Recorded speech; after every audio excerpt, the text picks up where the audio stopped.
दोस्तों, आज मैं बहरेपन के बारे में कुछ बातें आपको बताऊंगा। आदमी को बहरापन जब हो जाता है, कान में आपके दर्द होता है, कोई हड्डी बढ़ जाती है, तो आपको डॉक्टर के पास जाना चाहिए और अपने बहरेपन के लिए उसका पूरा एग्जामिन कराना चाहिए।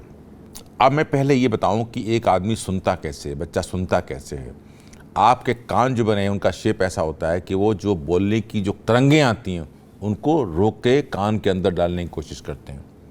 फिर वो तरंगें आपके जो कान का पर्दा कहलाता है उसमें टकराती हैं, उससे कान का पर्दा हिलता है और हिलने से साउंड पैदा होती है। वो साउंड जो है एक इंस्ट्रूमेंट होता है कान के अंदर, कोक्लिया कहते हैं, उस कोक्लिया में जाते हैं एंड कोक्लिया उसको एनालाइज करता है। एनालाइज करने के बाद फिर एक सुनने की नर्व होती है, वो नर्व फिर ब्रेन स्टेम के अंदर सुनने का सेंटर होता है, वहाँ जाती है, वो सेंटर उसको एनालाइज करता है।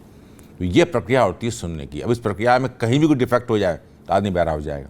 यदि आपको बार बार खांसी, जुकाम, गला खराब हो रहा है और आप उसको प्रॉपर दवा नहीं करा रहे हैं तो यूस्ट्रेचियन ट्यूब से इन्फेक्शन आपके कान के पर्दे पहुंच जाएगा। और इन्फेक्शन अगर आपने नहीं डॉक्टर को दिखाया, उसने इलाज नहीं सही किया तो वहाँ पे पस बन जाती है और पस ऐसी होती है कि फिर कान के पर्दे को फाड़ के बाहर निकलती है। एक बार आपका कान का पर्दा अगर फट गया तो उसका हिलना अस्वाभाविक हो जाएगा और आपको प्रॉपर सुनने में कठिनाई आएगी।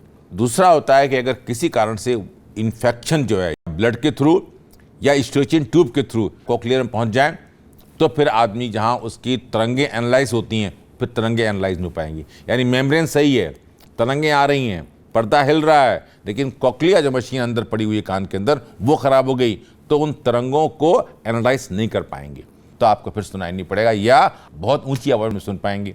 ये बहरापन हो गया आपको।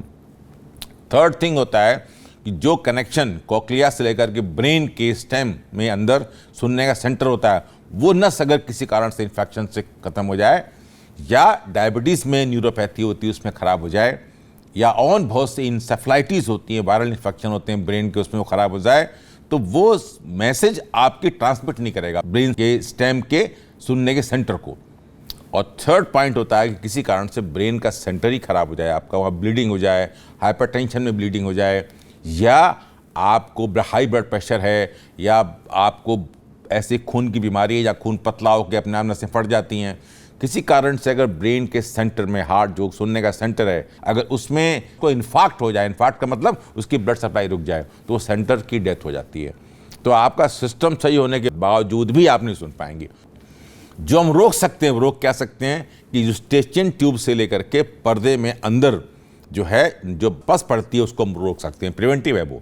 अगर जुकाम खांसी हो रहा है, बार बार हो रहा है, उसको तुरंत देखभाल करें, तुरंत एंटीबायोटिक लें, ऐसा नहीं होगा। अब रहा सवाल कि जो पर्दा अगर मान लो कान बहने लगा, सो कहते हैं कान बह रहा, पर्दा फट जाता है, तो हम आज हमारे पास टेक्निक है, उसको हम बदल सकते हैं, नया पर्दा लगा देते हैं।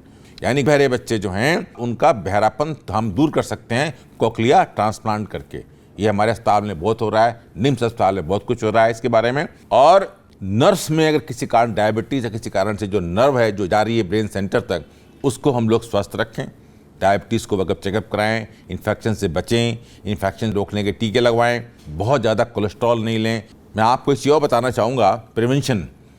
अगर आप बहुत तेज़ आवाज़ में कहीं मान लो खड़े हैं, ऐसे किसी फैक्ट्री में आप काम कर रहे हैं जहाँ बड़ी हैवी मशीन चल रही हैं और बहुत आवाज़ आ रही है, तो उन कर्मचारियों को भी रुई लगवाएं या ऐसे प्लास्टिक के इंस्ट्रूमेंट्स होते हैं जो कान को ढकें जिससे उनके कान के अंदर साउंड बहुत ज़्यादा नहीं जाए। अब मैं आजकल के अपने प्यारे बच्चों को, नागरिकों को देना चाहूँगा शिक्षा। लगातार अगर आप बड़ी ऊंची आवाज़ के अंदर आप सुनेंगे, पर्दा आपका डैमेज होगा और आपको बहुत जल्दी बहरापन होने की शिकायत हो सकती है।